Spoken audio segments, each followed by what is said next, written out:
ಹರಿ ಓಂ ಲಕ್ಷ್ಮೀನಾರಾಯಣಂ ನತ್ವಾ ಪೂರ್ಣಬೋಧಾಧಿಕಾನ್ ಗುರೂನ್ ಕುರ್ಮ ಶ್ರೀಕೃಷ್ಣಗೀತಾಯಾಃ ಭಾಷ್ಯಾದ್ಯುಕ್ತಾರ್ಥಸಂಗ್ರಹಂ. ಗೀತಾ ವಿವೃತ್ತಿ ಪಾಠ 1ನೇ ಅಧ್ಯಾಯ 45ನೇ ಶ್ಲೋಕ ಪ್ರಾರಂಭ ಆಗಬೇಕು. ಏವಂ ಬಂಧುವದಸ್ಯ ದೋಷಹೇತುತ್ವ ಅಧ್ಯವಸಾಯೇನ ಸಂತಪ್ಯಮಾನಃ ಅರ್ಜುನಃ ಆಹ ಅಂತ ಅವತಾರಿಕ ಕೊಡ್ಲಿಕ್ಕೆ ತರ್ರಾಯರು. ಇಲ್ಲಿಯವರೆಗೆ ಅವನೇನು ಅರ್ಜುನನ ಮಾತು ಪ್ರಾರಂಭ ಆಯಿತು, ಅಲ್ಲಿಂದ ಇಲ್ಲಿಯವರೆಗೆ ಬಂಧುವದಸ್ಯ ದೋಷಹೇತುತ್ವ ಅಧ್ಯವಸಾಯೇನ, ಬಂಧುಗಳನ್ನ ಕೊಲ್ಲುವುದು, ಬಂಧುಗಳ ವಧ ಅನ್ನೋದು ದೋಷಕ್ಕೆ ಕಾರಣ, ಮಹಾದೋಷಕ್ಕೆ ಕಾರಣ. ಎಷ್ಟೆಲ್ಲ ಆಗ್ತದ ಅಂತ ಹಿಂದಿನ ಶ್ಲೋಕದಲ್ಲಿ ಕೇಳಿದ್ದೀವಿ. ಕುಲಧರ್ಮಗಳು ಹೋಗ್ಬಿಡ್ತಾವ. ಕುಲಧರ್ಮಗಳು ಹೋದವು ಅಂದರೆ ಮನೆಯಲ್ಲಿ ಪುರುಷರಿಲ್ಲ ಅಂತಾದಾಗ ಸ್ತ್ರೀಯರು ದುರ್ಬಲರಾಗಿ ಅನಾಥರಾಗಿಬಿಡುತ್ತಾರೆ. ತಾರುಣ್ಯದಲ್ಲಿ ಇದ್ಬಿಟ್ರಂತೂ ಹಾದಿ ತಪ್ಪಲಿಕ್ಕೆ ಬಹಳ ಅವಕಾಶಗಳು ಉಂಟು. ಯಾಕೆ ಅಂದರೆ ಅಂಥ ಪುರುಷ ಸಮಾಜ ಮತ್ತೊಂದು ತಯಾರಾಗಿರ್ತದೆ. ಅಥವಾ ಸ್ತ್ರೀ ಸಹಜವಾಗಿ ವ್ಯತ್ಯಾಸವಾಗಿ ಬಿಡ್ತೀವಿ ಅಂತಂದರೆ ಆಗ ಹುಟ್ಟುವಂತಹ ಸಂತಾನ ಅದು ಏನಂತ ಸಂಕರವಾಗಿ ಬಿಡ್ತದೆ. ಅಂಥ ಸಂಕರೆ ಉಳ್ಳಂತಹ ವ್ಯಕ್ತಿಗಳಲ್ಲಿ ಶ್ರಾದ್ದಾಧಿಕಾರ ಹುಟ್ಟುವುದಿಲ್ಲ. ಶ್ರಾದ್ದಾಧಿಕಾರ ಹುಟ್ಟದೇ ಇದ್ದಾಗ ಸತ್ತು ಹೋದಂಥವರಿಗೆ ಉದ್ಧಾರವೇ ಇಲ್ಲ. ನರಕೆ ನಿಯತಂ ವಾಸಃ ಅಂತ ಕೇಳಿದ್ದೇವೆ. ಪ್ರಾಯಶ್ಚಿತ್ತಾದಿಗಳನ್ನು ಮಾಡಿಕೊಳ್ಳದೆ ಹೋದರೆ ನರಕದಲ್ಲಿ ಶಾಶ್ವತವಾಗಿರಬೇಕಾಗ್ತದೆ. ಇಷ್ಟೆಲ್ಲ ಬಂಧುವದರಿಂದಾಗುವ ಅನರ್ಥವನ್ನ ತಿಳಿದಲ್ಲ ನಿಶ್ಚಯಿಸಿಕೊಂಡ ಅರ್ಜುನ ಕೊನೆಗಂತಾನೆ ಹೌದೌದು ಅಹೋವತ ಮಹತ್ ಪಾಪಂ ಕರ್ತುಂ ವ್ಯವಸಿತಾ ಭಯಂ ಯದ್ರಾಜ್ಯ ಸುಖ ಲೋಭೇನ ಹಂತುಂ ಸ್ವಜನಮುದ್ಯತಾಃ. ಅಹೋ ಬತ ಮಹತ್ ಪಾಪಂ ಕರ್ತುಂ ವ್ಯವಸಿತಾಃ ವಯಂ ಯತ್ ರಾಜ್ಯ ಸುಖ ಲೋಭೇನ ಹಂತುಂ ಸ್ವಜನಂ ಉದ್ಯತಾಃ ಇತಿ ಪದಚ್ಛೇದಃ.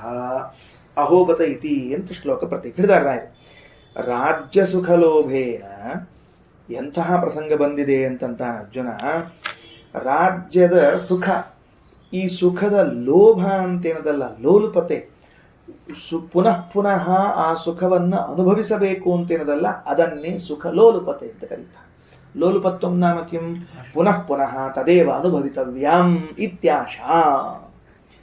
ಹಂಗಾದ್ರೆ ನಮ್ಮ ಜೀವನದೊಳಗೆ ಈಗ ಊಟ ಒಂದ್ಸಲ ಮಾಡೀವಿ, ಅದರ ರುಚಿ ಗೊತ್ತಾಗಿದೆ, ಹೋಗ್ಬಿಡು. ಹಿಂದೆ ಸಣ್ಣವರಿದ್ದೀವಿ ಗೊತ್ತಿರಲಿಲ್ಲ, ಈಗ ದೊಡ್ಡವರಾಗಿದ್ದೀವಿಲ್ಪ, ಎಲ್ಲ ಜ್ಞಾನದ ಇಲ್ಲೋ ಒಮ್ಮೆ ಊಟ ಮಾಡಿದ್ಮೇಲೆ ಇದ್ರ ರುಚಿ ಏನು ಅಂತ ಗೊತ್ತಾಗಿದೆ. ಅಂದ್ಮೇಲೆ ಮತ್ತೆ ನಾವು ಯಾಕಪ್ಪ ಅದ್ರ ಹಿಂದೆ ಬಂದು ಹತ್ತಬೇಕು ಅಂದ್ರೆ ಅದರಿಂದ ನನಗೊಂದು ಸುಖ ಆಗಿದೆ. ಆ ತರಹದ ಉಣ್ಣುವಿಕೆಯಿಂದ, ತಿನ್ನುವಿಕೆಯಿಂದ, ನೋಡುವಿಕೆಯಿಂದ, ಮುಟ್ಟುವಿಕೆಯಿಂದ, ಮೂಸುವಿಕೆಯಿಂದ ಒಂದು ತರಹದ ಸುಖ ಆಗಿದೆ.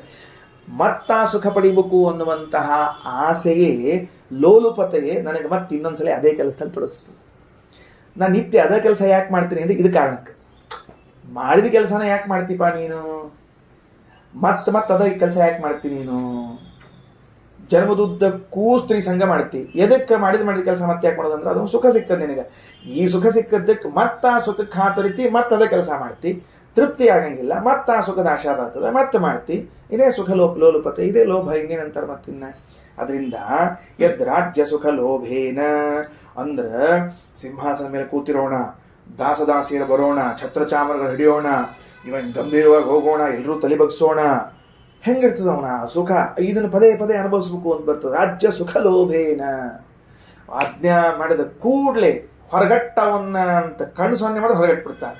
ಅವನ ಕರೆದಲ್ಲಿ ಕೂಡಿಸು ಅಂತ ಸೊನ್ನೆ ಮಾಡಿದ ಕೂಡ ತಂದು ಕೂಡಿಸ್ತಾರೆ. ಹಿಂಗೆ ಕಣ್ಣು ಹುಬ್ಬಿನಲ್ಲೇ ಎಲ್ಲ ಆಗ್ತಿರುವಾಗ ಈ ಸುಖ ಯಾರು ಬಿಟ್ಕೊಳ್ಳಿಕ್ ತಯಾರಿದ್ದಾರಪ್ಪ? ಇಲ್ಲದೆ ಸರ್ವಾಧಿಕಾರವನ್ನು ಬಿಟ್ಕೊಳ್ಳಿಕ್ ತಯಾರಿದ್ದಾರೆ. ಯದ್ರಾಜ್ಯ ಸುಖ ಲೋಭೇನ, ಏನಾ ಬೆಳ್ಳಿ, ಏನಾ ಬಂಗಾರ, ಏನಾ ಕಿರೀಟ, ಏನಾ ವೈಭವ, ಏನು ದಾಸದಾಸಿಯರ ಸೇವಾ ಮಾಡೋದೇನು, ಮೃಷ್ಟಾನ್ನ ಭೋಜನ ಏನು ದಿವಸಕ್ಕೆ, ಅದೇನು ಸುಗಂಧ ತೈಲದಿಂದ ಸ್ನಾನ ಏನು, ಗಂಧಲೇಪನ ಏನು, ಸರೋವರಗಳೇನು, ಸ್ವತಂತ್ರ ಮನೆಗಳೇನು, ಅರಮನೆಗಳೇನು, ಇಷ್ಟೆಲ್ಲ ವಿಹಾರವನ್ನ ಮಾಡಿ ಆದ ಮೇಲೆ ಅದನ್ನು ಬಿಡು ಅಂದ್ರೆ ಯಾರು ಬಿಡುತ್ತಾರೆ? ಯದ್ರಾಜ್ಯ ಸುಖ ಲೋಭೇನ ಸ್ವಜನಮಂತುಂ ವಯಂ ಉದ್ಯತಾಃ.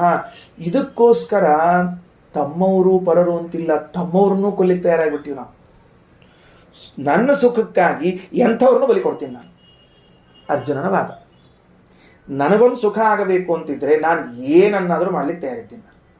ಈಗ ನಾವು ಅನ್ಕೊಂಡಿರ್ತೀವಿ ನಮ್ಮ ಹಿಂದೆ ಇಷ್ಟು ಜನ ಬರ್ತಾರ ಅಂದಮೇಲೆ ನಾ ಗ್ರೇಟು. ಕೆಲವು ನಮಗೆ ಅನಿಸ್ತಿರ್ತದೆ ನೋಡಿ, ಇಷ್ಟು ಪಾಠ, ಇಷ್ಟು ಜನ ಕೂತಿರ್ತಾರೆ, ನಮ್ಮ ಜೊತೆ ಬಂದಿರ್ತಾರೆ. ಸಾರಿ ಸರ್, ಅವರೆಲ್ಲರೂ ತಮ್ಮ ಸುಖಕ್ಕಾಗಿ ಬಂದವರು ಹೊರತಾಗಿ ನನ್ನ ಸುಖಕ್ಕಾಗಿ ಬಂದವರಲ್ಲ.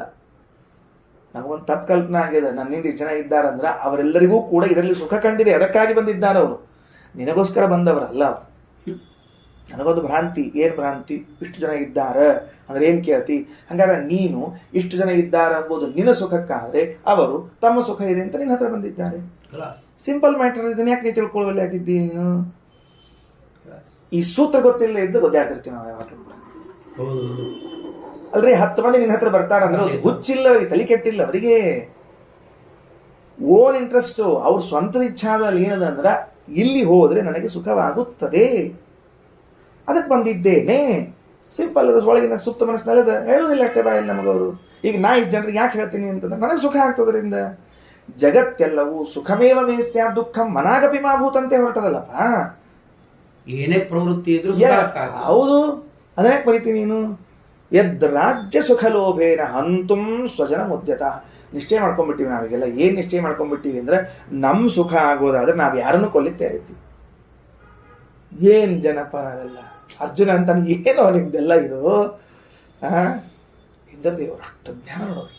ಇಂದ್ರದೇವರ ಜ್ಞಾನ ಹೆಂಗದ ಎಂಬುದನ್ನ ಕೃಷ್ಣ ಆಮೇಲೆ ಅದನ್ನ ಮತ್ತೆ ಹೇಳ್ಕೊಳ್ಬೇಕಾದ್ರೆ ನಮಗೆ ಎಷ್ಟು ಪಾಠ ಆಗ್ತದ. ಹೌದು. ಅವ ತಮ್ಗಿಂತ ದೊಡ್ಡವ್ರ ಮುಂದೆ ನಾವೇ ಹೇಳ್ಕೊಳಗತ್ತಾನ, ಸಣ್ಣವ್ರಿಗೆ ಪಾಠ ಹೇಳಿಕತ್ತಾನ. ಸೈಕಾಲಜಿ. ಸೈಕಾಲಜಿ ಅದು. ಯದ್ ರಾಜ್ಯ ಸುಖಲೋಭೇನ. ಈ ರಾಜ್ಯದ ಜಾಗದೊಳಗ ಸ್ತ್ರೀ ಸುಖಲೋಭೇನ, ಭೋಜನ ಸುಖಲೋಭೇನ, ಬಿಟ್ಟ ಸ್ಥಳ ತುಂಬಿರಿ, ಮುಗಿದ ಕೆಲಸ. ಯದ್ ರಾಜ್ಯ ಸುಖಲೋಭೇನ ಹಂತುಂ ಸ್ವಜನ ಮುದ್ಯತಾಃ ಇತಿ ಇತಿ ಯತೇತತ್. ಇದೇನಿದೆಯೋ ಏತತ್ ಮಹತ್ ಪಾಪಂ ವ್ಯವಸಿತಾಃ ಅಂದ್ರೆ ವಯಂ ಉದ್ಯತಾಃ ಅಂದ್ರೆ ನಾವು ಪ್ರಯತ್ನಶೀಲರಾಗಿದ್ದೇವೆ. ಇತಿ ಯತ್ ಇದೇನಿದೆಯೋ ಏತತ್ ಮಹತ್ ಪಾಪಂ. ಮಹಾಪಾಪ ಅಲ್ವಾ? ಮಹಾಪಾಪ ಅಲ್ವಾ? ನನ್ನ ಒಬ್ಬನ ಸುಖಕ್ಕ ಅಥವಾ ಪಂಚ ಪಾಂಡವರ ಸುಖಕ್ಕಾಗಿ ಕೋಟಿ ಕೋಟಿ ಜೀವರಾಶಿಗಳನ್ನು ಬಲಿಕೊಡ್ಲಿಕ್ಕೆ ತಯಾರಾಗಿದ್ದೀನಿ ನಾನು ಮಹಾಭಾರತ ಯುದ್ಧದಲ್ಲಿ. ಹಾಗಾದರೆ ನನಗೆ ನನ್ನ ಸುಖ ಇದ್ದಂತೆ ಅವರಿಗೆ ಅವರ ಸುಖ ಇಲ್ವಾ? ಅವರ ಸುಖಗಳನ್ನೆಲ್ಲ ನಾಶ ಮಾಡಿ ನನ್ನ ಸುಖವನ್ನು ಮಾಡಿಕೊಳ್ಳೋದು ಪಾಪ ಕೆಲಸ ಅಲ್ವಾ ಇದು? ಮನುಷ್ಯನಾದ ಮೇಲೆ ಇಷ್ಟು ತಿಳಿಬಾರ್ದ ನಮಗೆ? ಕರ್ತುಂ ವ್ಯವಸಿತಾಃ ನಿಶ್ಚಿತವಂತಹ ವಯಂ ಅಹೋ ಬತ ಮಹಾಕಷ್ಟ. ಅಯ್ಯೋ ಅಯ್ಯೋ ಅಂತ ಅರ್ಜುನ ಮರಗತಾ ಇದ್ದಾನೆ. ಅಲ್ಲಪ್ಪ ಅರ್ಜುನ, ನೀನು ಯುದ್ಧ ಮಾಡಂಗಿಲ್ಲ ಅಂತ ಹೇಳಿ ಕುತ್ಕೊಂಡ್ಬಿಟ್ರೆ ಅವ್ರು ನಿನಗೆ ಗುಂಡು ಹಾರಿಸಿದ್ರೆ ಏನು ಮಾಡ್ತಿ? ಎಸ್, ನಾ ತಯಾರಿದ್ದೇನೆ. ಇದು ಮತ್ತೆ ಮೂಡ್ತಾನದು. ಸಾಯ್ಲಿಕ್ಕೆ ತಯಾರಿದ್ದೀನಿ ನಾನು. ನಾವು ಒಬ್ಬ ಹೋಗೋದ್ರಿಂದ ಅವರೆಲ್ಲ ಆರಾಮಿರೋದ್ರು ಇರ್ಲಿಬೇಕಾರ. ಸಾತ್ವಿಕ ಚೇತನ. ಅದಕ್ಕೆ ಹಂಗೆ ಬರ್ತದೆ. ಅದಕ್ಕೆ ತ್ಯಜೇದೇಕಂ ಕುಲಸ್ಯಾರ್ಥೇ ಅಂತ ಒಂದು ಸೂತ್ರದ. ಒಬ್ಬರನ್ನ ಬಿಟ್ರೆ ಇಡೀ ಊರು ಆರಾಮಿರೋದಾದ್ರೆ ಅವ್ನು ಊರಿಂದ ಹೊರ ಹಾಕ್ಬಿಡ್ರಿ. ನಾನೊಬ್ಬನ ಸಾಯಿಸ್ಬಿಟ್ರಿ ಅವರೆಲ್ಲ ಆರಾಮಿರ್ತಾರಿಲ್ಲೋ ಕೌರವರು ಎಲ್ಲರೂ. ಎಸ್ ಹೇಳಿ. ಈಗ ಹೆಂಗದ ಇದ್ರ ತದ್ವಿರುದ್ಧ, ಮೇಲಿಂದ ತದ್ವಿರುದ್ಧ. ನನ್ನೊಬ್ಬನ ಸುಖಕ್ಕಾಗಿ ಎಲ್ಲಾರನ್ನು ಬಲಿ ಕೊಡೋದು, ಎಲ್ಲರ ಸುಖಕ್ಕಾಗಿ ನಾನೊಬ್ಬರು ಬಲಿ ಕೊಡ್ರಿ. ದ್ವಂದ್ವ ಹೆಂಗದ ಮನಸ್ಸಿನೊಳಗ ಅಂತ ತೋರಿಸಕತ್ತದದು.